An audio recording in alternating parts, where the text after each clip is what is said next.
Sa patuloy na nararanasang gawat sa ninang pandemya, tuloy-tuloy pa rin ang pamamahagi ng Kapitolyo sa ayudang bigas, hindi lamang sa Kabanatuan, pati na rin sa lahat ng barangay ng lalawigan ng Nueva Ecija, araw-araw.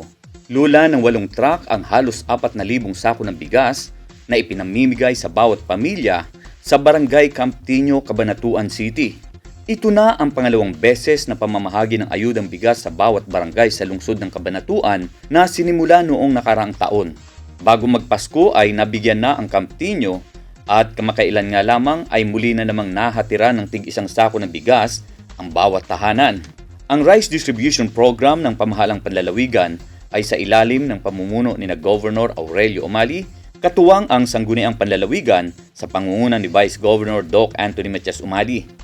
Ang ipinamimigay na bigas ay galing sa 6 palay ng magsasakang Novo Ecijano sa pamamagitan ng itatag na programang Provincial Food Council na ang inisyal na budget ay mula sa surplus na pondo sa panahon ng panunungkulan bilang gobernador ni Congresswoman Cherry Domingo Umali.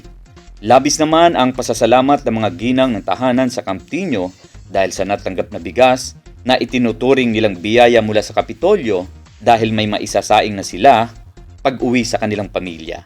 Malaking bagay na po talaga sa amin po yan, hindi po sa pagkapa. Yung pong kalating kabanayan, abuti na po sa amin ng mahigit 1 buwan.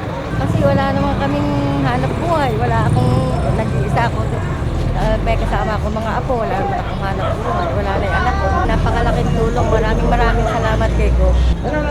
Maraming salamat Ma'am Cherry at nabigyan niyo kami ng malaking tulong at kailangan namin ng bigas.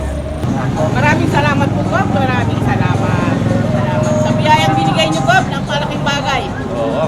Tsaka number 1 ka sa puso namin, Gob. Hindi ramdam ang pagod at init ng araw sa araw-araw na pamamahagi ng bigas sa Cabanatuan nila Elma Alcantara at Ambut Delmondo dahil para sa kanila, mahirap talaga ang buhay ngayong may COVID-19 kaya napakalaking tulong sa bawat pamilya ang handog na bigas ni Gob Oye at Congresswoman Cherry sa mga Novo Ecijano. Hindi ko po nararamdaman yun. Ako po ay masaya sa aming ginagawa at pagsubaybay at pagsama at pagsuporta po sa ating pamahalaang lalawigang Nueva Ecija kay Gob Oye Umali po at siyempre sa ating ina po ng lalawigang Mang Cherry Umali po.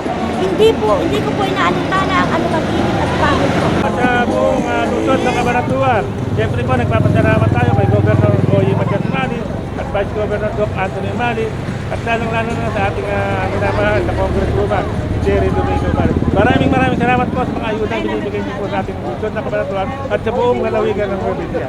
Pangako ni Gob Oye na patuloy ang pamimigay ng bigas sa bawat pamilya hanggat may pandemya.